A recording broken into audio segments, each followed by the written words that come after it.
महाराष्ट्र में इंडी गठबंधन अब तक आपस में सीटों के लिए लड़ झगड़ रहा है। जैसे जैसे चुनाव की तारीख करीब आती जा रही है, तीनों पार्टियों के बीच तल्खी बढ़ती जा रही है। माना जा रहा है कि इस किचकिच की वजह से इंडी गठबंधन में कई सीटों का नुकसान हो सकता है। भीम शक्ति शिव शक्ति गठबंधन यानी बीवीए और उद्धव ठाकरे का गठबंधन पहले ही टूट चुका है। इंडी गठबंधन प्रकाश अंबेडकर को अपने साथ जोड़ पाने में कामयाब नहीं हो सका। इस वजह से उसे करीब 9 सीटों का सीधा सीधा नुकसान होता दिख रहा है। ये 9 सीटें वो हैं जहां प्रकाश अंबेडकर की वजह से बीजेपी जीती थी। इसलिए माना जा रहा है कि 2024 के चुनाव में भी प्रकाश अंबेडकर की बड़ी भूमिका होगी।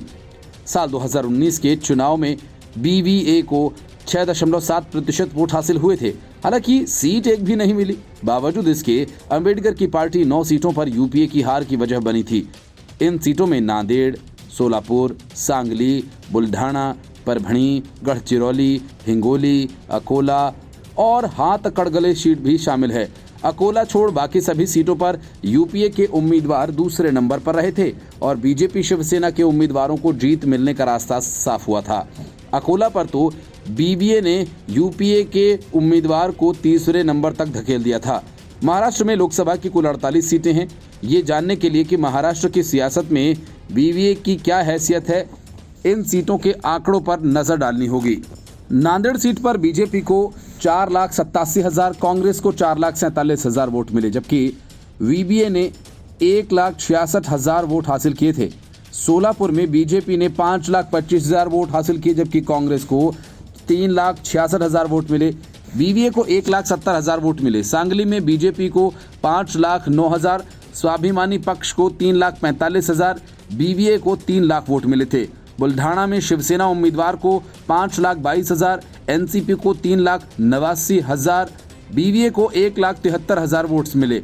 परभणी में शिवसेना को 5,39,000, एनसीपी को 4,97,000 और बीवीए को 1,50,000 वोट मिले। गढ़चिरौली में बीजेपी को 5,20,000, कांग्रेस को 4,42,000 और बीवीए को 1,11,000 वोट मिले थे। और इसी वजह से हिंगोली में शिवसेना उम्मीदवार को 5,86,000, कांग्रेस उम्मीदवार को 3,08,000 और बीवीए के उम्मीदवार को 1,74,000 वोट्स मिले। हाथकड़गले सीट पर शिवसेना को 5,86,000, स्वाभिमानी पक्ष को 4,90,000 और बीवीए के उम्मीदवार को 1,23,000 के वोट मिले। अकोला में तो बीवीए के उम्मीदवार 2,79,000 वोट हासिल कर पाए।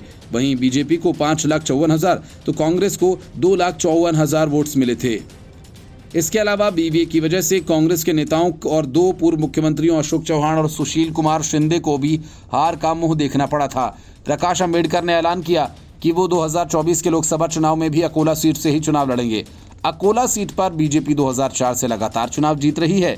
बीवीए का मुख्य आधार महाराष्ट्र के दलित और मुस्लिम समुदाय है। उद्धव ठाकरे ने प्रकाश अंबेडकर के साथ मिलकर भीम शक्ति शिव शक्ति गठबंधन बनाया था।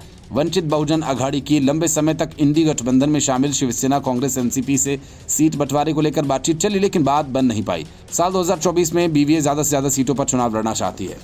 Bureau report, news of India.